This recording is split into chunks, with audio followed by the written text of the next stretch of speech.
Yes, ladies and gentlemen, Tankers of Blitz Universe, welcome back to the channel. We've published a reaction video to the World of Tanks Blitz tutorial / guide / everybody should watch this video Saturday, I think. And I promised you that I would do tutorial videos on a lot of aspects in the game. And the first thing I want to talk about is the settings. Why so? Well, Wargaming started off by showing the settings, which in my opinion was a pretty good move to start off. And then that video was just jam-packed with a little bit of stuff. With lots of stuff. So we will try to break it down in as much bits as possible, in useful bits as possible. And I think you should start with the settings first. And you can obviously find these in the bottom left of your garage screen. And if you then press that sprocket, you will face this little menu. I'm going to switch the camera off because otherwise I'll be blocking stuff. And the first thing is obviously just basics. User ID, you have email, etc. Linked accounts, not very interesting, and you can actually disconnect here as well. Not very useful stuff, but it is there. It's general bits. Graphics, Wargaming have stated indeed that you should tinker around with the settings.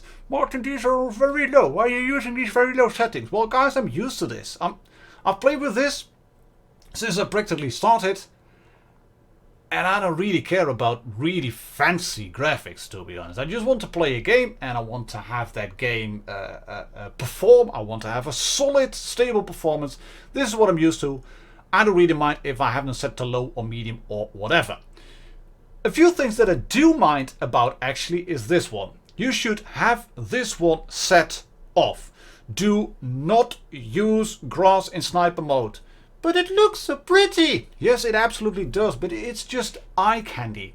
What it does, it makes it harder to see the edges of the terrain. It makes it harder to shoot tanks that are hull down, because you might want to shoot them in the cupola or on the top, on cheeks of turrets, etc. And if you have that grass covering those weak points, it's going to be harder to see their hit skin. Just switch this one off.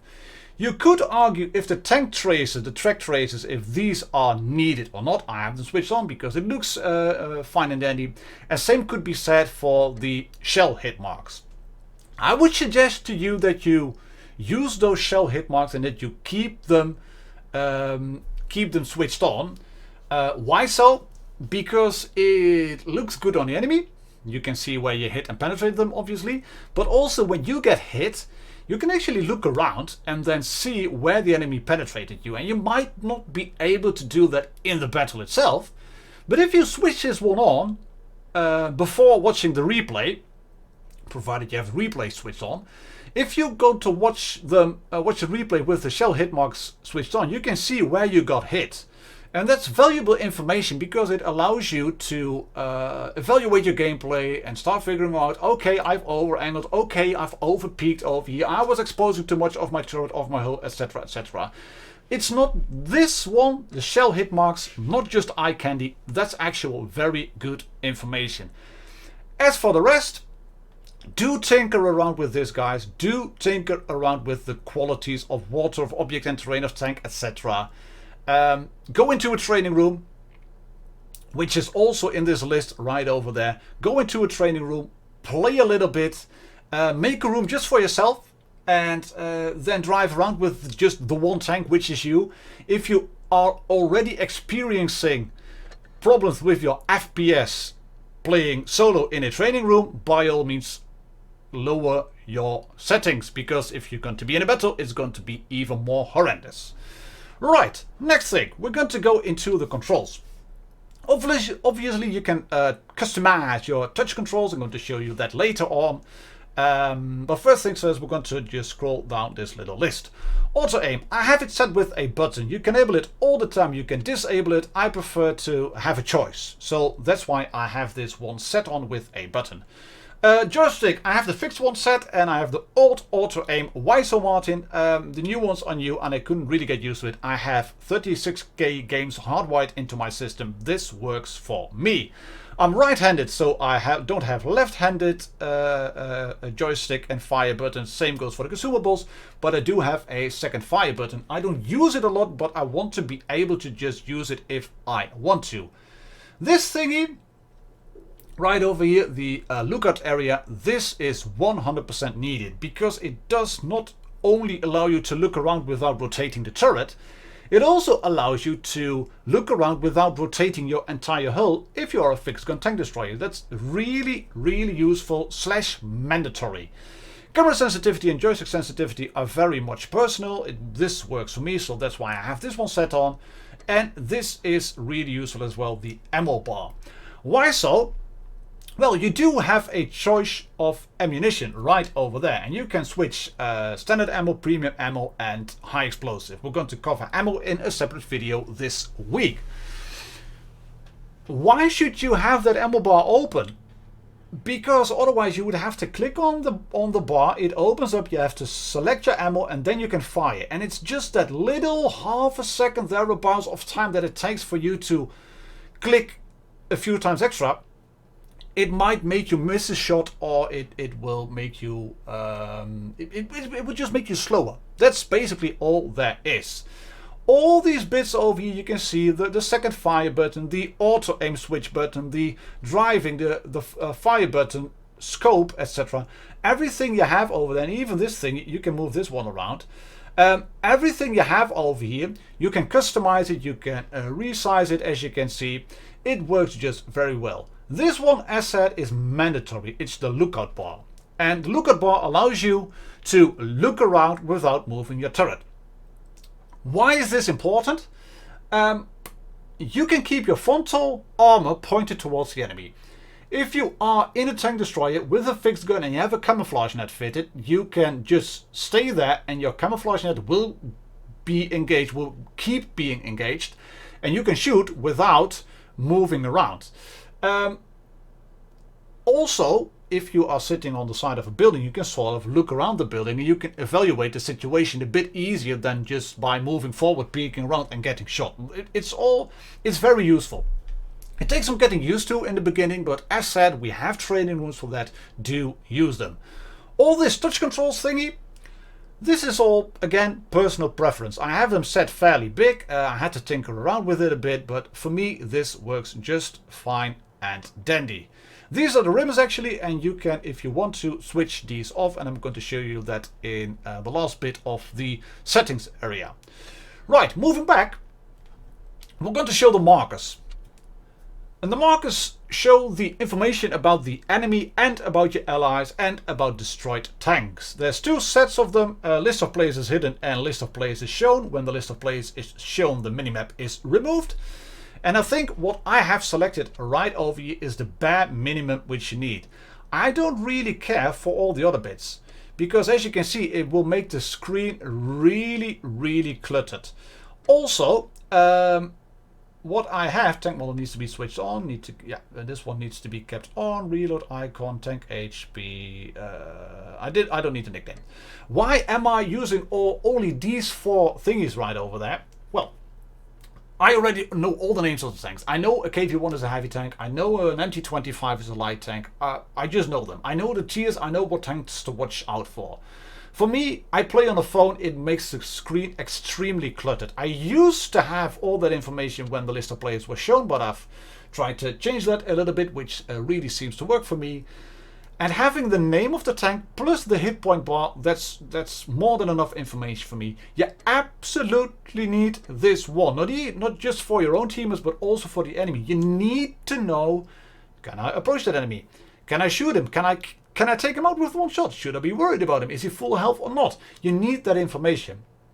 This one is a really useful one as well. Spotted allies. What it does, it makes a light bulb go ping right on the side of your teammates when they are spotted. And that allows you to look at the minimap, look at your teammates and see them driving around from, say, a certain building towards another position. And then there's that light bulb that goes ping, and you know, he got spotted.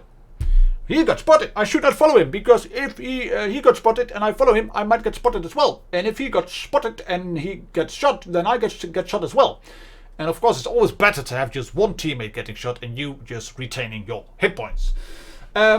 This is just extra information. If you know your teammates get spotted in a certain area of the map, chances are the red tanks are close or in a certain bush, etc., etc.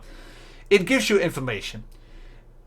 When you're starting the game, it may be a lot to take in, but as you play, as you gain experience, it will help you. And same goes for this one, and you can see it's just a little one. But that reload bar below your the name, below the hit point bar, it will show white when a shell is loaded. It will go transparent when the shell is fired, and as the tank reloads, the bar gets filled up. And you can also see 3, maybe even 2, I think. 2, 3, 4, 5, 6 little bits in that bar showing the number of shells an autoloader has. You've got, for example, let's say an AMX 5100, the tier 8 French heavy tank. It has a 3-shot autoloader as the top gun. You can see 3 little bits in that bar, and you know he's got 3 shots left, 2 shots left, 1 shot left, etc, etc. In my opinion, vital information to coordinate your attacks, so I would strongly suggest you to use that bar. And is there anything I should say? No, I think we're fine and dandy. Right, we're going to go towards the HUD, the head-up display, as in the screen you're seeing when you are in the battle. I'm using the reticle aim point. This was the only one that was available at the beginning. I now prefer this one because it allows me to shoot weak spots a little bit better. Crosshair might work, but this one works just fine and dandy. If you take a look in the middle right above the tank, you can see there's a 5.6 showing over there, and 2 white little bars, and then a 250 meters. Those are the rangefinder and the reload time. And in my opinion, you should have that rangefinder and the reload time switched on. Again, vital information in the battle. The attack marker for me is set to Ray because I'm used to it. I don't need the full information on the shot result, but I want to have information, so I have that set to the icon. Minimap, absolutely vital. Attention to sector can be useful or maybe not. It may not be mandatory, but minimap is 100% needed. I have this one set on as well. Skill and equipment indication.